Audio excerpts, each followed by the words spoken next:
Welcome to the Depleted Football Podcast. I am your host, John Restrepo, here with my co-host, Seamus Thanksgiving.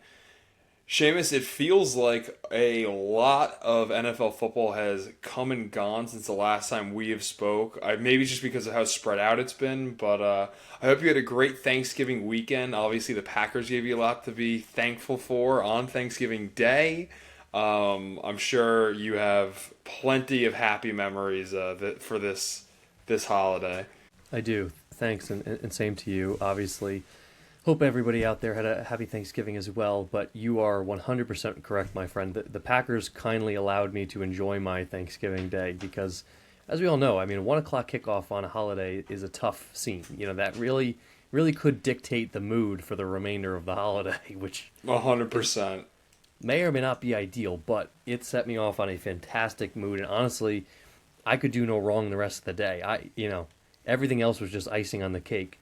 It was a Yeah, I'm sure, fantastic day. the turkey tasted a little better, all the food, the drinks started flowing after that, everything just kind of, you couldn't knock your spirits at all, so glad to hear that. My cup was never empty the whole day. It was a good day. It was a good day. But Day-long celebration. yeah, exactly. And you know what? This is becoming a bit of a trend. You know, this is the second time in a row we've beat the Lions on Thanksgiving. We didn't play them last year, but we played 2 years ago at Detroit. Back then, it was a big upset for Jordan Love and company to walk in there. I think they might have had a losing record at the time. This time, a little bit of a different scenario, but it's nonetheless still fun. Yeah, I can imagine. But this is another holiday in recent memory that the Packers have played well on, which again is a risky scenario. When the schedule comes out, you think, oh, we're playing on Thanksgiving, playing on Christmas, playing on New Year's. That'll be fun. That's cool. You know, it's something different. It's exciting. Then you really get into it. You're like, well, I don't know. Like maybe this isn't exactly what I want for a holiday that's supposed to be a joyous occasion spent with family and friends, especially when you typically you watch the game by yourself or with a select few family friends or family members. Now you got like extended family in the house. You got the peanut gallery chiming in. The guy who watches football, only that watches the primetime games every week, has an opinion on everything, right? And all of a sudden you're defending your team to people who don't know their left from their right. So Oh, it yeah. gets a little dicey there. But And let me tell you, it gets a lot harder too. I was grateful that the Giants were not playing the Cowboys on Thanksgiving. I just know the last two times that we've played them on Thanksgiving have not been too great to us. And yeah, then you got to defend your team for your life. While at this point the Giants' seasons has been over anyway. And it's like, well, right. it's just a and losing battle. No, there's no way to win that. So. and you can criticize your team as much as you want, but the second somebody else, a non-Giants fan, criticizes your team, that's where the line gets drawn. That is very true. That is very true. But luckily, there was very little defending having to be done this Thanksgiving for the Green Bay Packers. So, I mean, look, there's not a ton to overanalyze here. I think I'm sure there are places that you could nitpick and try to find ways that the Packers maybe didn't do this or didn't do that. But we've spent plenty of weeks the last month or so nitpicking and saying, well, they won, but they still didn't do this. This is not going to be that kind of episode. This is a thankful Seamus. This is a positive Seamus. This is a rejoicing Seamus, because a lot of the things that we've been talking about that haven't gone well kind of went well. The offensive line is starting to click again. Aaron Banks is healthy, a guy who I've outwardly criticized this year as being the highest paid offensive line addition this offseason, and hadn't really lived up to the contract. But the last few weeks, you haven't really heard his name. He's not being penalized. He's not, missing blocks that are just blatant, like he's taking tolls on the parkway. So, again, guys are starting to step up. We have different people filling in, across the offensive line, playing positions they haven't played before. Anthony Belton playing right guard, getting his first start and playing every snap. Like, I think we're finally starting to figure it out. And the same can be said for Mr. Matt LaFleur. Again, a guy who I have highly criticized and has been highly criticized. It's funny to think about 2 weeks ago, the national narrative was, is he on the hot seat? Right? Like, that was sort of the perception going around. And it it's was right just around crazy, kind of the ins and outs he gets. He gets in these weird grooves of either calling really questionable games, having all these gaffes and just, calling a bland offense, and then having these masterfully game plan games. And, it always seems to be, maybe not every primetime game, but typically he really comes out in prime time, and these, and when you play on these holidays and stuff like that, you're like, oh my God, like why were these narratives ever a thing? Yep. Literally, exactly. And it's a game like this that makes you ask that exact question. Yeah. But it really does show. Yeah, every aspect of the offense was clicking. And it really does show the importance of the combination of the play call and the play making, right? Like, you cannot have one without the other. If one is not clicking, the other is not going to look as cohesive, right? Like, they have to, everybody has to be on the same page. It works the same way. Like, Matt LaFleur can be calling the game of his life, but if the guys aren't making the plays, it doesn't really matter. Like, that's similar to like what we saw with the Giants, right? Like, the plays were there, the guys were getting open, Matt LaFleur's scheming it up, they're just not making catches. And it was fine, they were able to overcome that against the Giants. But this week, I think you could just as easily, we could be sitting here saying, what is Matt LaFleur thinking? Going forward on fourth down twice in critical situations, or really 3 times, right? Like, they scored twice on fourth down, one of which was a fantastic catch by Dontavian Wicks, who I'll get to in a second.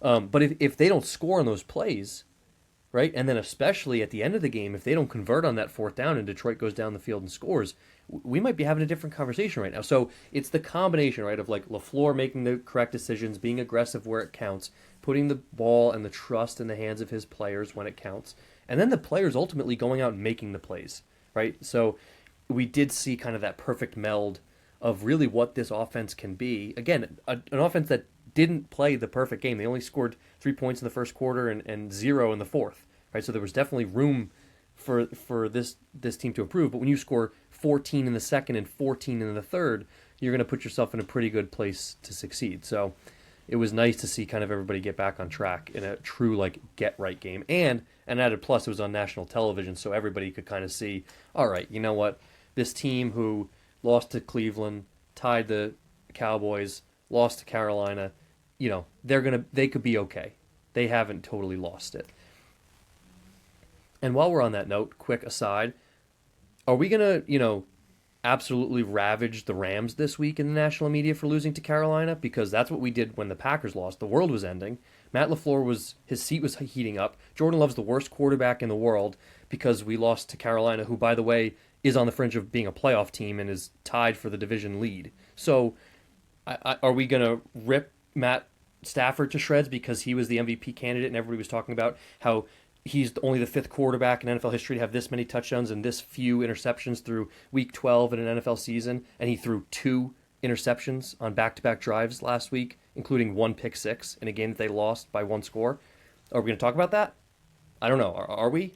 It all seems to be the other way. It all seems to be Carolina being that surprise team, So it's funny how the narrative is very, specifically chosen words depending on who, when the MVP favorite's in the conversation. So right, we can tailor it exactly how we want. Matt Stafford, Drake May are kind of the 2 MVP conversation quarterbacks right there, spearheading it. Jonathan Taylor really was up there in the beginning. He's fallen off a little bit. If you look at every major statistic, Jordan Love is just as good as Drake May and Matthew Stafford. Like, he doesn't quite have the yards, but like all the efficiency statistics and accuracy and all those charts you see on Twitter, like it's the 3 of them are up in the top. But the 2 guys are leading the conversation. But the Packers hand the ball off to Josh Jacobs on the 3-yard line instead of throwing 1-yard fades to Devontae Adams. So he doesn't have as many touchdowns. So it doesn't look as pretty. But hey, he had 4 against the Lions, though. He did. And you know what? I'll use that as a great segue because I don't need to spend, half of my segment talking about the Rams. Let's talk about Jordan Love. Let's talk about the 4 touchdowns. You're somebody who has been a little, I think, hot and cold on Jordan Love, maybe a little bit less so than the national media, right? A little more hot than cold consistently, I think. But I wouldn't say that you've been, super convinced that he's, one of those top 3 or 5 guys in the league, right? Like maybe some Packers. For sure, yeah. I always had him in that top 10, but it's right. But again, you see some flashes here and there, but it's like, can he do this consistently? Exactly. But to your credit, something that you have always been on the bandwagon of, which, I try to bang it as much as I can, is he steps up when the lights are brightest. He shines under those primetime lights, which is obviously, a shortfall of a lot of quarterbacks that we've seen over the last handful of years. Guys who, like Kirk Cousins being the most notable name, Daniel Jones, obviously, like guys who famously shrunk in the primetime lights, and Jordan Love does the opposite. He absolutely excels. We've already talked about how he's got like the highest career passer rating on Sunday Night Football in NFL history, I think. Here are some other fun stats for you, since we're talking about how well Jordan Love plays when the lights are brightest. On holidays, right? So he has played on Thanksgiving now 3 times, the last 3 Thanksgivings in a row, Christmas Eve and a New Year's Eve, 5 games. Oh, wow. 5 holiday games. The Packers are 5-0. Jordan Love has thrown for 1,200 yards, 16 touchdowns, and 0 interceptions. That's pretty wild. Moreover, right, we talked about the Toyotathon narrative last week a little bit. I knew you were just about to bring it up too. If you didn't, I was ready to. Everybody likes to joke, but here are Jordan Love's career statistics after week 11. The Packers are 14-5 in those starts, completing 68% of his passes, 34 touchdowns to 2 interceptions, and a 110 passer rating. The 34-2 touchdown interception ratio and 110.5 passer rating are the best all time among all quarterbacks after week 11. It's insane. So that is insane. You want to, and you know what? As Packer fans, that's what you gotta be excited for. Is that the prime time? I'll lump the holiday and the prime time games kind of in the same category, but that's the closest thing in the regular season to simulate the postseason. And obviously the fact that post week 11 he just kind of flips this switch. That's kind of, that's when you want to start hitting your stride. That's when you want to start getting hot. It's not always the teams that has the best record or is, great weeks 1 through 10. It's, weeks 10 plus. So that's something where, especially now that, both sides of the ball are starting to get things going. If Jordan Love's going to be your leader and he shines bright in these moments, I mean, that's got to get you excited. And how could you not have those Super Bowl aspirations when he's doing it, on these huge stages? And, you just got to hope that now he could continue to do that and push that into the postseason because he's clearly capable of doing it. Yeah, you're 1,000% correct. I mean, it's super exciting.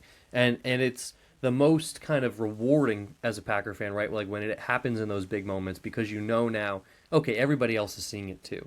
Because there's a lot of those games that can kind of get buried at 1 o'clock on a Sunday against a team that you don't play super often and nobody really cares too much about it, right? You don't have the top broadcast crew. It's not nationally televised.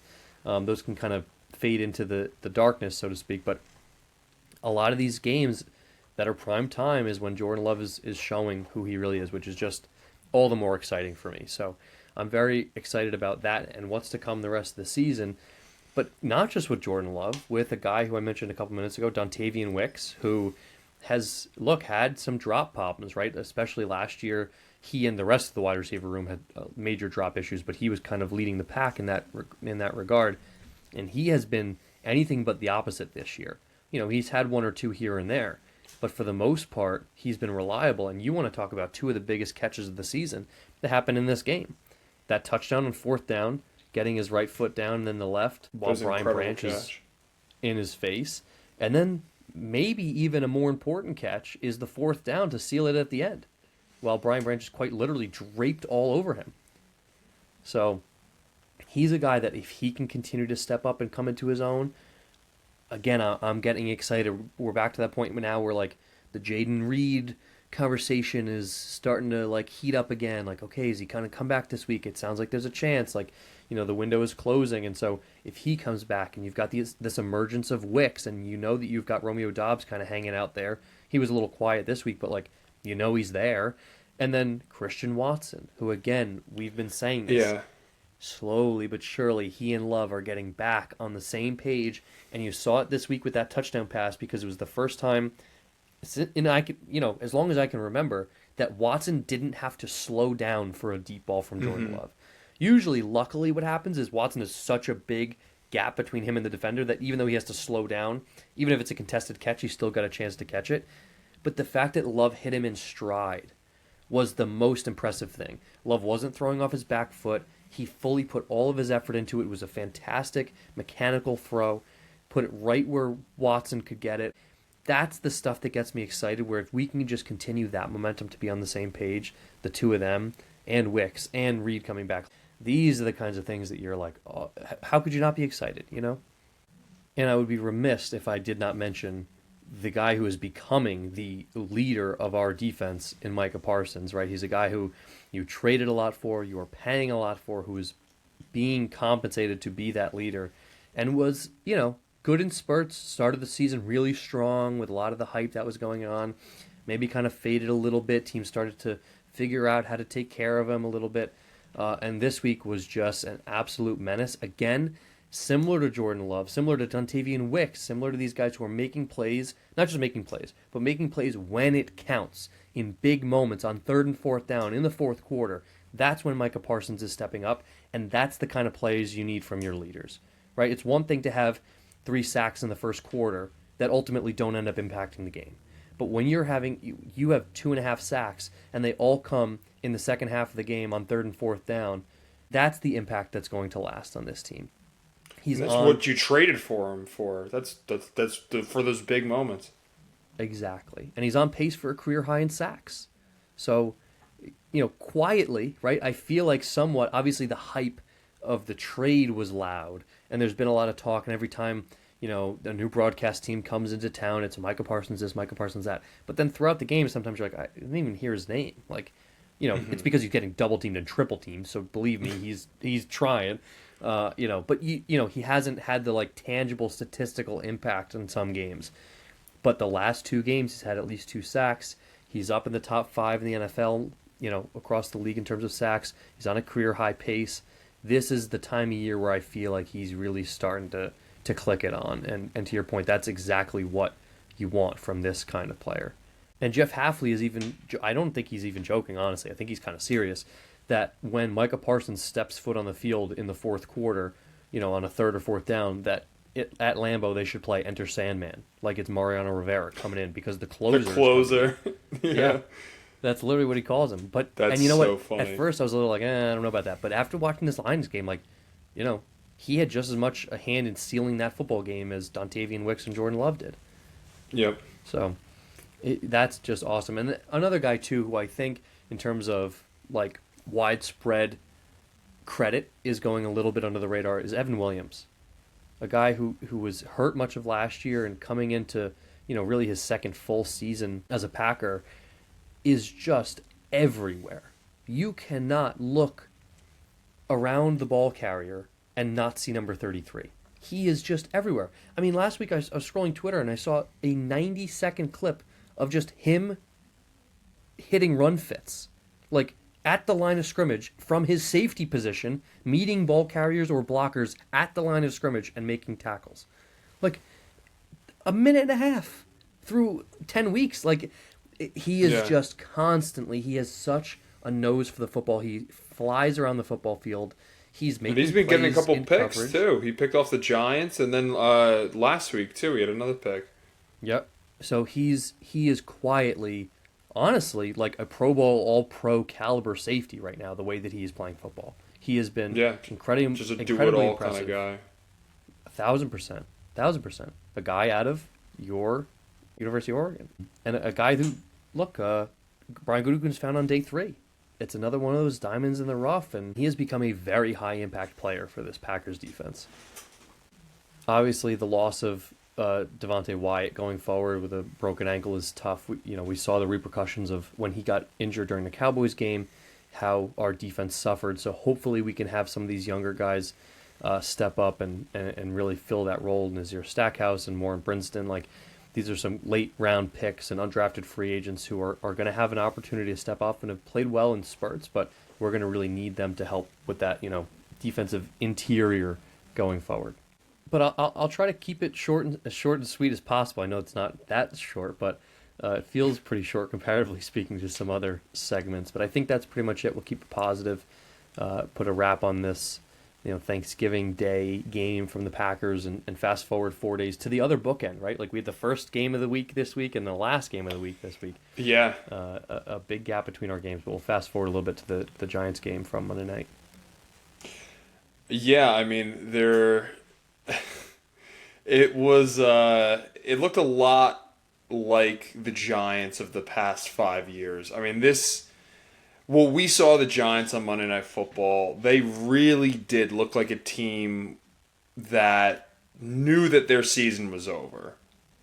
Like we had so many of these games that were, we held leads within the game, we looked like we should have won, and then blew it at the end, whatever. But again, they're heartbreaking fashion, all of them, but relatively close games against good teams. So a lot of the circulation before this game was, Will Campbell's on IR, the Patriots are down linemen. The strength of this defense is their defensive line. They just got rid of their ultra conservative defensive coordinator. This could be, some kind of mismatch, whatever. However, that was clearly not the case. The real headline here should have been, this is a really good team, one of the best teams in the NFL right now, going against one of the worst teams in the NFL right now. And that's exactly what we got. This was a game that, I was going to say the only game this season, but maybe outside of the second game against Philadelphia, where this game was kind of just decided after one quarter. Once in the Philly game, it was a bunch of injuries. It was, Cam Scatterbo going out, and then just terrible officiating that kind of steamrolled everything. This was just the Patriots offense playing fantastic, our special teams collapsing, and our guys just getting roughed the fuck up for the first 15 minutes of this game. So after watching debacle after debacle on special teams, it was just like, yeah, this game is already over. So it was a really, really rough watch as a Giants fan. No other way to put it, honestly. I don't blame you. It was a rough watch as a bipartisan onlooker. But to your point about the getting roughed up, like the Patriots were playing like they had something to prove. Like, as if they had been disrespected all week in the media, and the Giants were the better team, and nobody was giving the Patriots a chance. Like, that's the way that they played to come out of the gate, and it worked. And you know what? Like, there's so much. I mean, I'll kind of. I don't want to dive too far into it. I'll give my thoughts on the whole Dart thing, and him taking some hits, and just that just hectic first quarter, because I didn't know what the fuck was going on when I was watching that game, but you gotta respect him for it. I mean, does it suck? Is it embarrassing to watch my best players get just tossed around like rag dolls across the football field? Yes, but like that's what I want to see my team do. And it really sucks when you have Joe Buck and Troy Aikman comparing the rebuilds of the New York Giants and the New England Patriots, saying how, when Belichick was on his way out and like they really hit a low snag, and to see this team already rebound and become the top team in the AFC. Meanwhile, the Giants have been stuck in this perpetual rebuild for, a decade now. Not only is that just a punch to the gut, but it just shows you the importance of coaching in this league and the impact that the Mike Vrabel has. And do I think some of the hits were a little teetering on the dirty side? I mean, mostly the one hit on the kickoff to Gunnar Olszewski where it ended up fumbling the ball. I mean, sidebar, that was bullshit, whatever the explanation was. The explanation was horrible. He was a runner, so you could just lead with the crown of your helmet. All the rules just go out of the window. It was a horseshit explanation for a missed call by the referees, but it wouldn't have changed the outcome of the game anyway.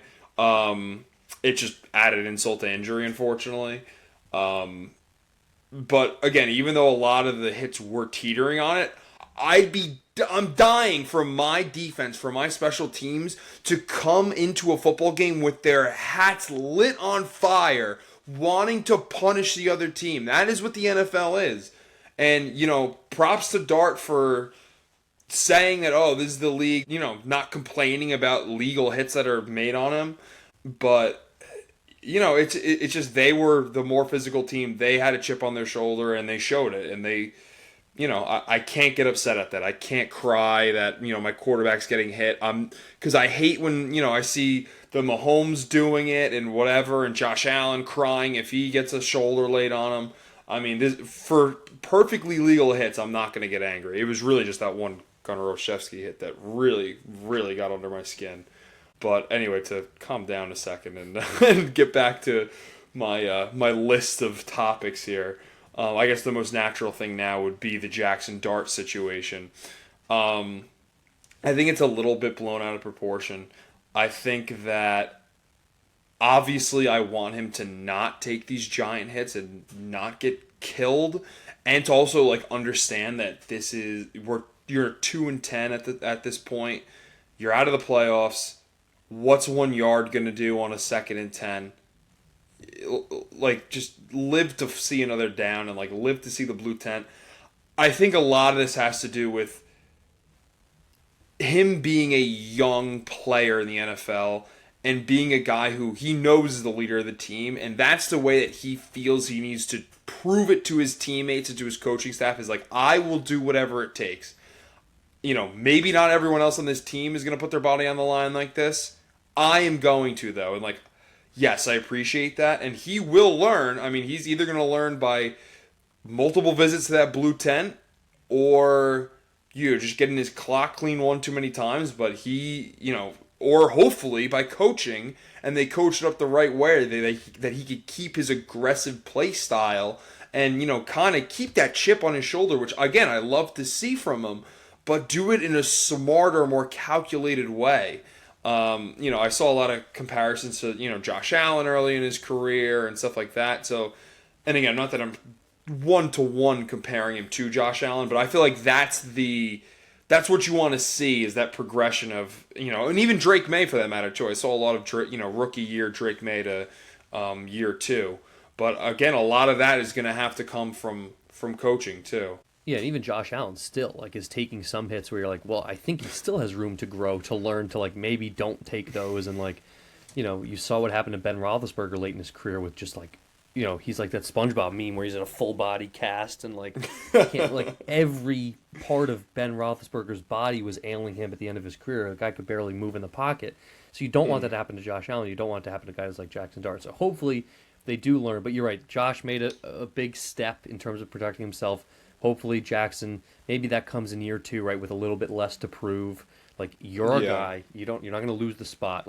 You can just protect yourself now. But I do like the way that you described that. I think that is really what it is. I think he is trying to prove himself.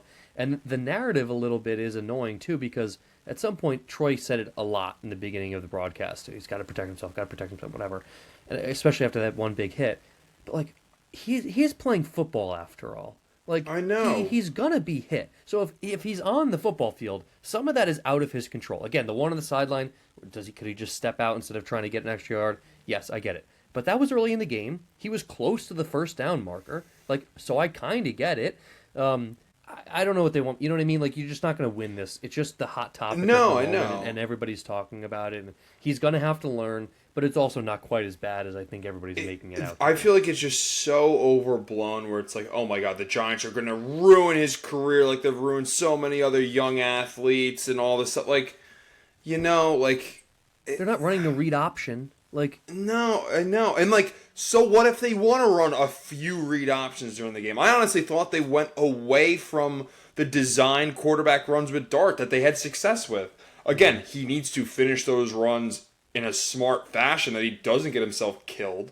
But I don't want them to take away that part of his game.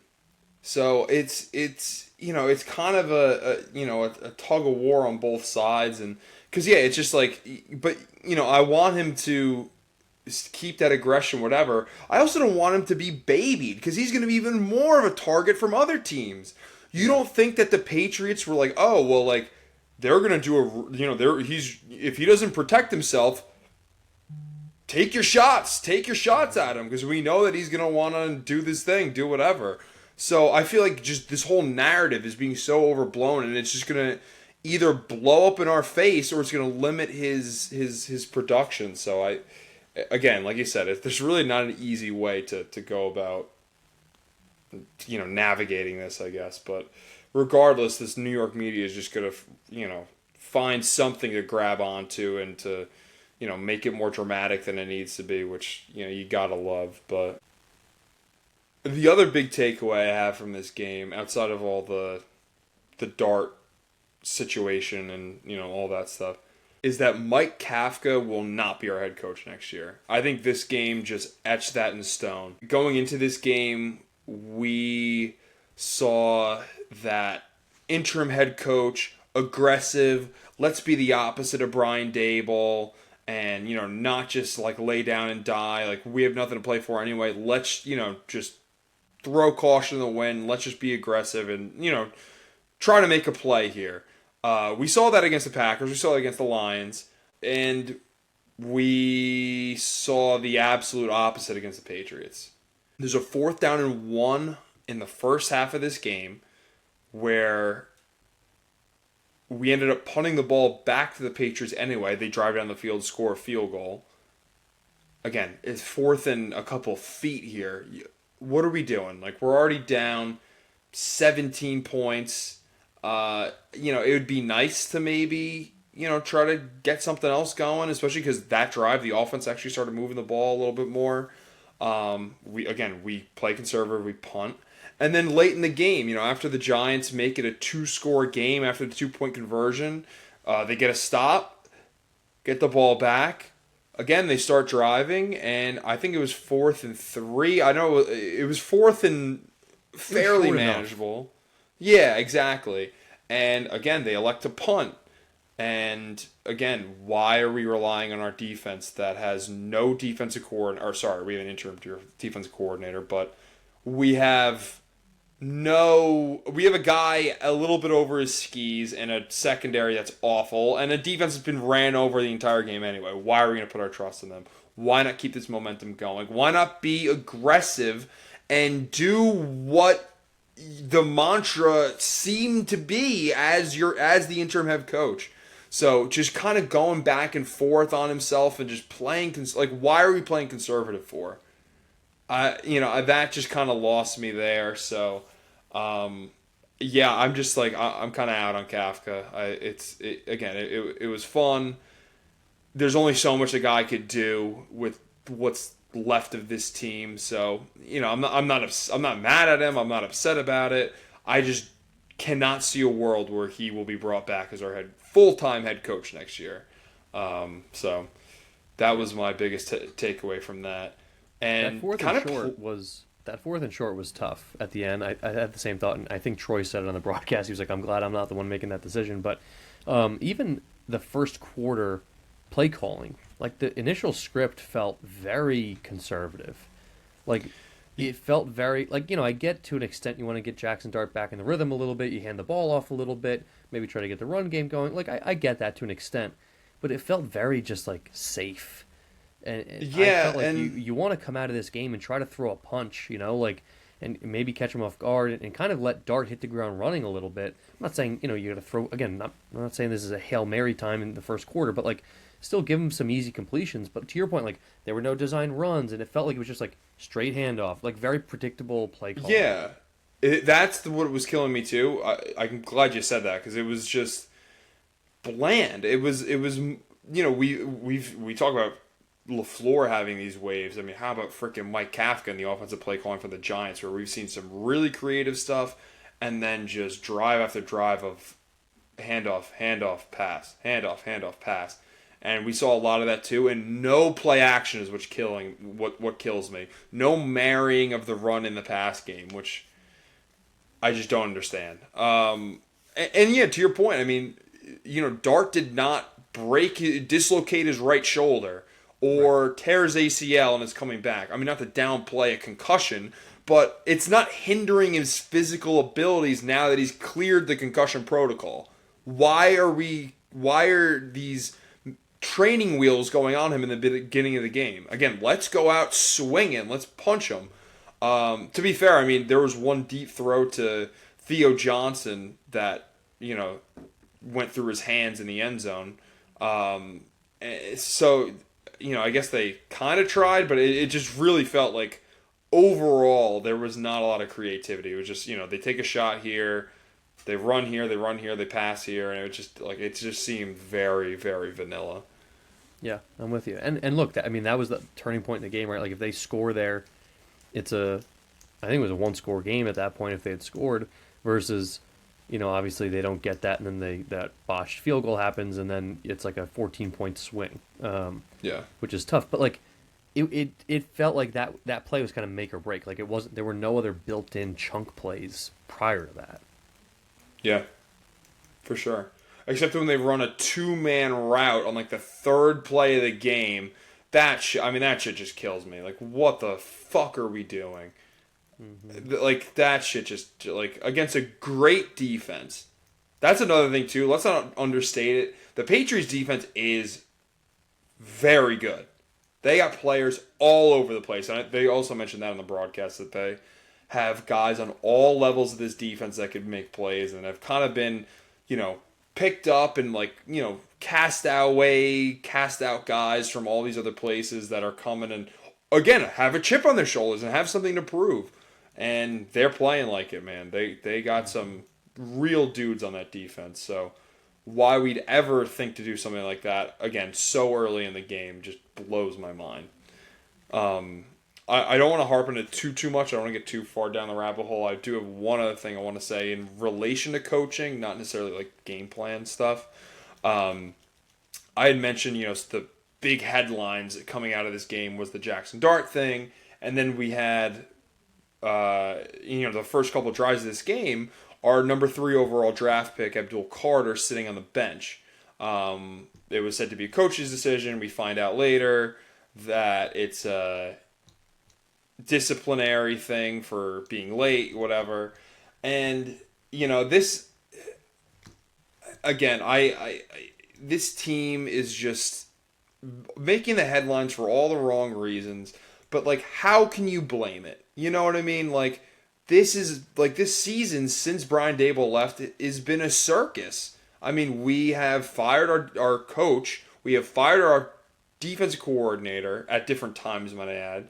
We are still keeping the guy that assembled this roster together. And, I will get to him in a bit, too, because he finally spoke to the media today. And, if you're the number 3 overall pick, this hotshot pass rusher out of Penn State, there's no leadership there to, like, guide you. I mean, yes, I would like the players to take a little initiative and, maybe a position coach or something. But, like, what do you want the guy, like, he was late. He took accountability for it at least. But, like, I just think the Giants overall, like, they need a guy that could come in here and discipline the entire team equally. We're not playing favorites. We're not whatever.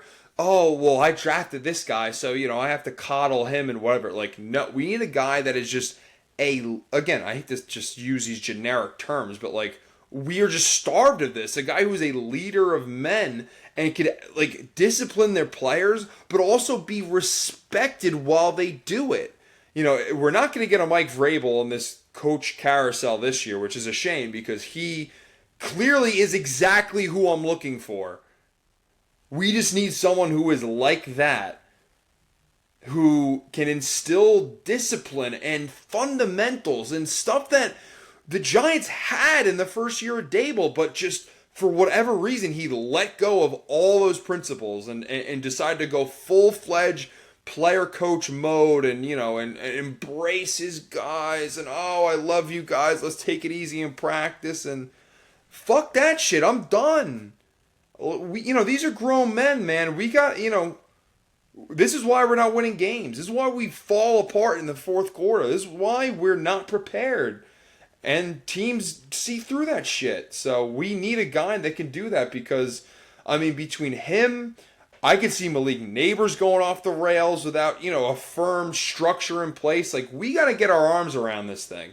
I'm so glad you brought that up because literally as you're describing this, I'm like, this is Mike Vrabel that you're talking about this. So the irony of the fact that he was literally on the opposite sideline this week could not be more apparent. But you're 1,000% correct. You need a guy who, look, if I bet you if you asked the guys in the Patriots locker room and the guys who have played for him in the past, if Vrabel is a player's coach, they would say yes. But if you ask them, is that his first priority, right? Or is that the way that is that his primary coaching style? They would say no, right? Like Vrabel's the kind of guy who's hard-nosed, going to put the fear of God into you, and if you don't He's play, got the Belichick you're in him. done. Yeah. But and they kind of said this last night too on the broadcast. Like he's got the best parts of Belichick in terms of the discipline and the doing your job, but he's got the he'll run up to Drake May and shoulder bump him on the sideline. You know what I mean? Like when he makes a good play and so he does have the player's coach side, but you have to earn it. You have to earn that. And you don't and once you have it for a week, you don't just get to have it for the rest of forever. You got to then earn it again that week in practice. And you got to earn it again next Sunday. You know what I mean? If he can be high-fiving Drake May as best he wants, but he comes out next week and shits the bed. He's not doing that anymore. And you're right. Yep. You need somebody like that who's going to build these. You got a young roster. It's just the nature of the beast, right? Like you have guys, and look, let's talk about even going back to last year with guys like Deonte Banks, who we had some issues with in the locker room and trying to figure out, right, is this a good guy, a right fit, and a guy who we talked about potentially kind of spreading that to the locker room, that kind of quitting mentality.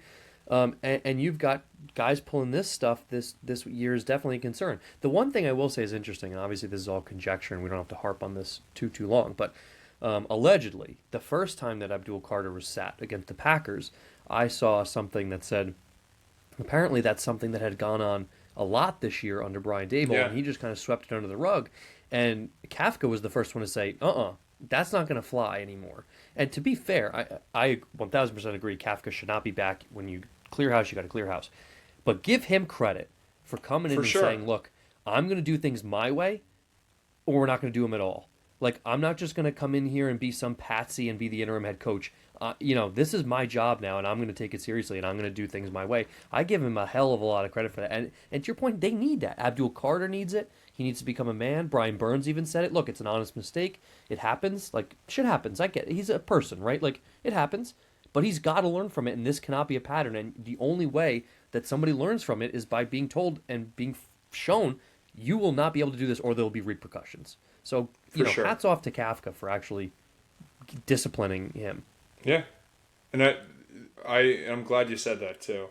And you know what really bites me in the ass though, Seamus? You know what really kills me? We're going to talk about how, yes, it's an honest mistake and, what we expect when this is your first round, third overall pick. What really kills me is when the guy who's in charge of all of these guys, our general manager, also shows up 30 minutes late to the press conference he's supposed to have with the media for the first time after seeing Brian Daboll. So, this clown show of an organization is just, they expect all this from their players, but it's, does it not trickle down from the top? What the fuck are we doing, guys? Joe Schoen spoke to the media today. He just kind of regurgitated the same fodder we've been hearing of, it's not good enough. I'm responsible for this too. Whatever. Deflecting comments where it's what specifically is your role in this team being 2-11? He's like, well, we don't have to harp on any specifics. He's like, no. Tell me something specific of what happened. Do you think that the letting go of Saquon Barkley and letting go of leaders Leonard Williams and these guys and Julian Love and all these other ex-Giants that have gone on to be successful has contributed to the failure of this team, whatever, and just brushing off. Well, it's all in a vacuum, different part of the rebuild, whatever. And you know what? I hope for my sake, for the fan base, for this team's sake, that, he's able to acknowledge these mistakes, reflect on them, and learn from them. But it just sounds like the whole operation that's going on right now is just so backwards thinking. And, a guy who seemingly was like nervous at the podium today when facing the media. And again, it's tough when you're coming off an embarrassing loss on Monday Night Football. But, these are the decisions that, ownership made and I guess him made to fire Dable and to rock with what we got now. But, we're seeing that the roster that he assembled is not fit to play when, you get injuries to some star players here. We don't have the depth to compete with these teams. So it's I think it's just there's a hard look in the mirror for Shane, and I if he stays, I hope for his success, and I hope that I'm wrong about this, but it's just really hard not to just think that this is incomplete if we're going into this new era with a new head coach and we're keeping the guy that's assembled this roster together. And when he's kind of, gaslighting himself into believing that this young core, which has been this whole, like, driving point of, why he's staying versus, anyone else in the organization that has been fired or has left, whatever. I mean, he's hyping up guys like the offensive line, like Jermaine Illuminor and John Runyon of all people, and Theo Johnson, and this secondary that they assembled. Like, are you kidding me? Like, these guys are almost unplayable in the secondary. John Runyon's your worst offensive lineman. Theo Johnson is inconsistent as shit. And Jermaine Illuminor, sure, like, he's a good right tackle, but I mean, you're going to have to draft his replacement real soon. And the way you've been drafting offensive linemen in this regime, I have no trust in you being able to do that at all. So, it's just, are we really being, like, are we comparing our team to the rest of the league? Or is it all just sunshine and rainbows when the guy's good enough to start? Because injuries happen and our team is so bad that we can't put anyone else out in the field. Like, I'm glad Cordell Flott is exceeding expectations. But, you drafted a quarterback in the first round to be that guy that Cordell Flott has replaced because he's unplayable now. Because he's a net negative to your team when he's on the field.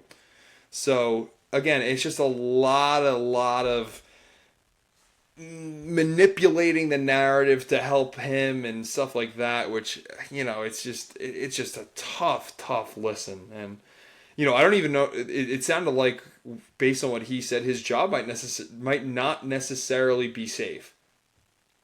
It sounded like at the end of the year, ownership's going to review his position and every internal football operation too. But I mean, knowing the Giants, I can't imagine them having the balls to do something like that and fire him too. After saying that he's going to lead the head coach search and whatever, But yeah, so it's just a lot of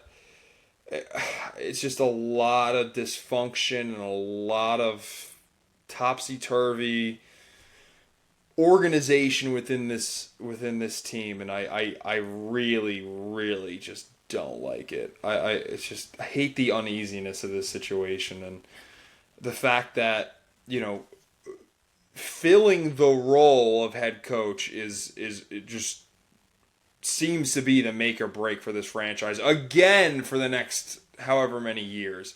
Like, this is not filling a role. This is finding the guy that can be your coach, hopefully, for a decade plus. Because we've been a carousel of head coaches and GMs in the last decade already. So we got to just stop the revolving door.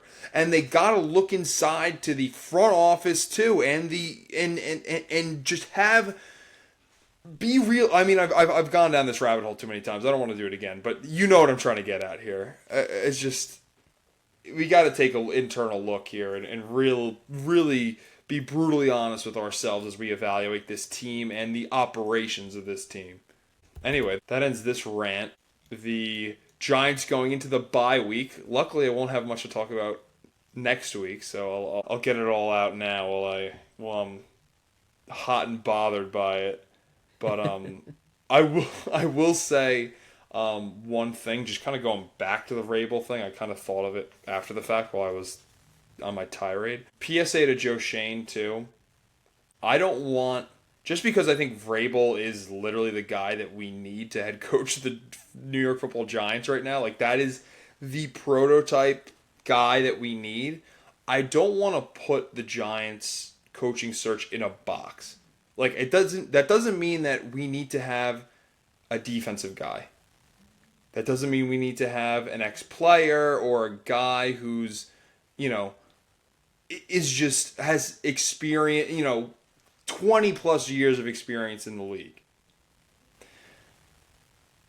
If they fit that mold and they're also they're a well-respected leader and will do what needs to be done to this really young football team, sure.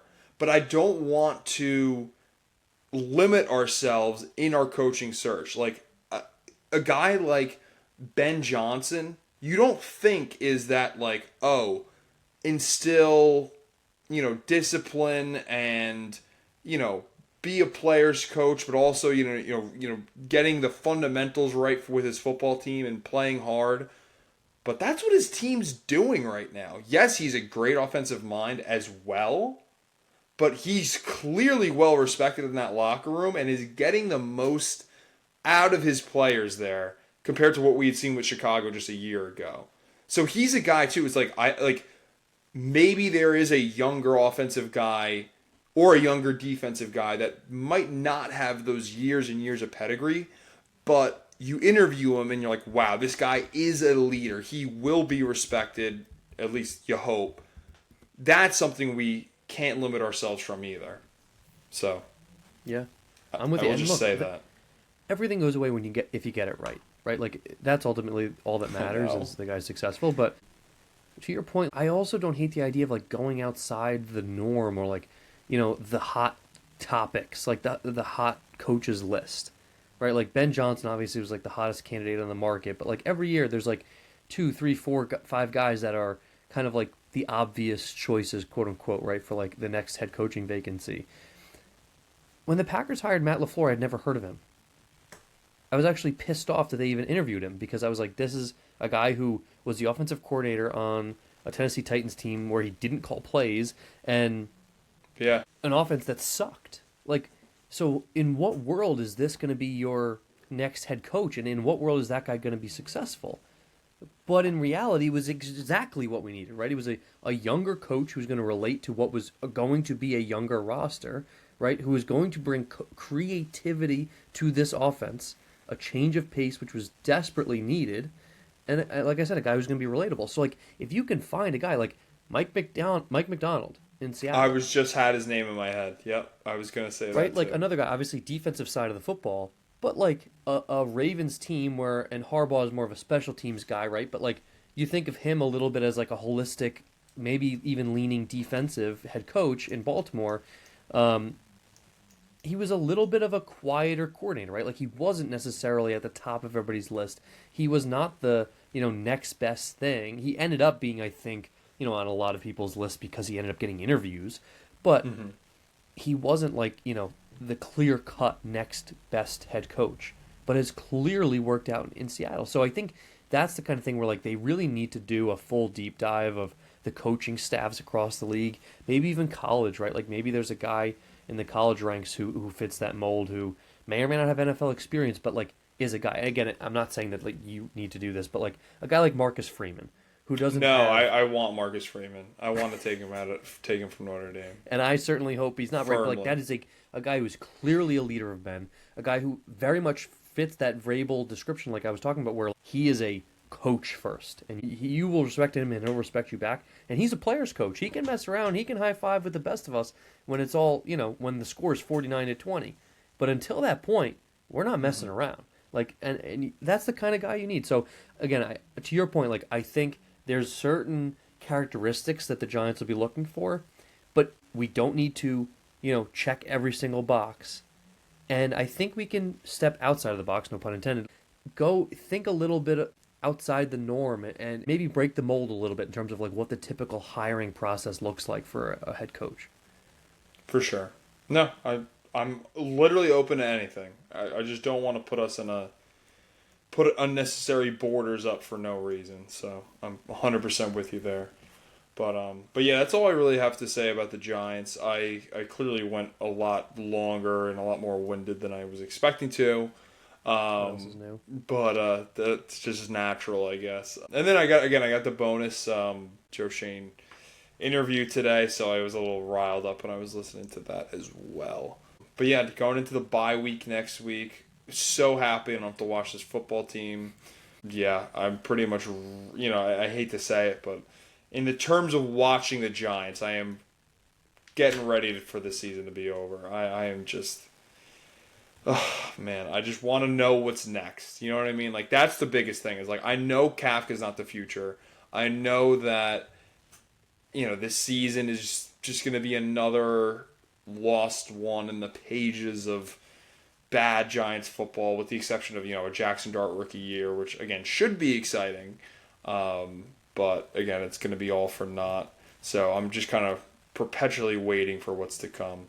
But before I get too far ahead of myself and down another rabbit hole, any thoughts going into next week for the Packers, Seamus? I know you got to recap on Thanksgiving, but want to give you a little chance to look ahead to playing the Bears for the real matchup for the first place in the NFC North.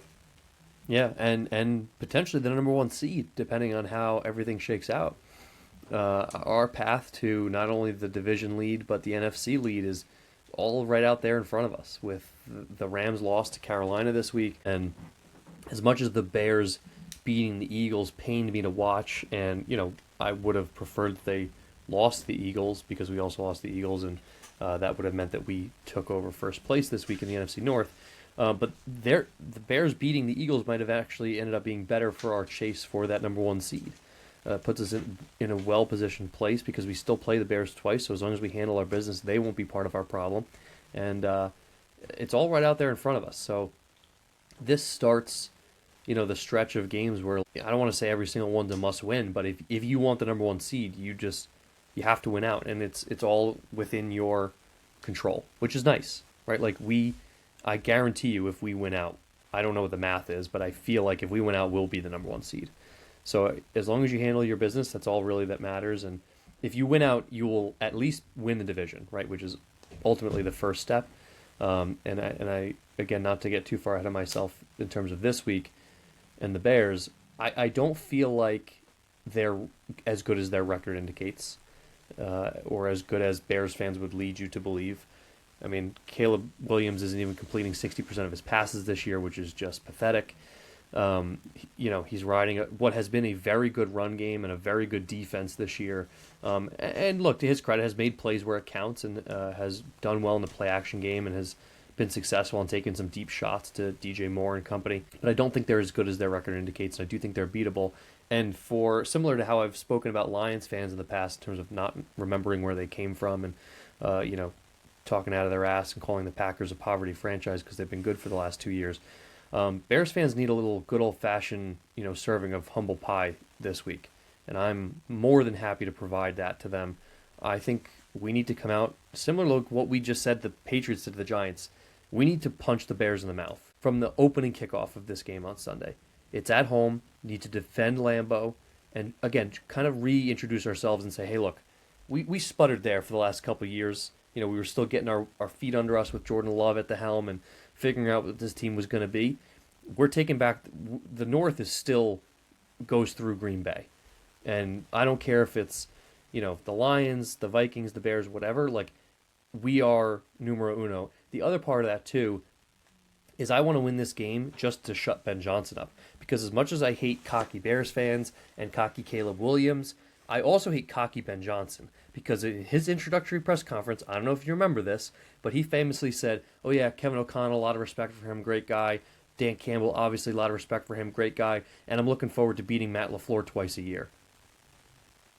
That was it. That's all he said in his introductory press conference. And everybody's like, well, they must be good friends. Matt LaFleur said they are not friends. He's barely ever spoken to him. So I hate that. I love that. And I hope Matt LaFleur is just playing that on repeat for his guys this week. You have to put them in their place. Who do they think they are? Talking about Matt LaFleur, one of the winningest coaches of all time, mind you.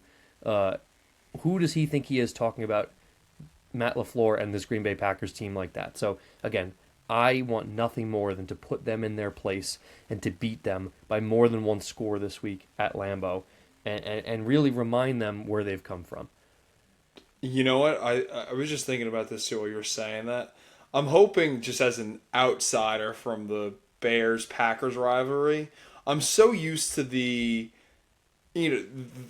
Packers with Rodgers, where they would just lambaste the Bears every time they met. Like, you knew that the Packers were winning. I know you probably don't want to hear this exactly, but I'm hoping that, with the Bears now on the rise and, with the Packers, all, being, again, one of the top teams in the NFC, this being, a real rivalry again. And, like, because I feel like, it's always that historic, one of the oldest rivalries, the oldest rivalry in football.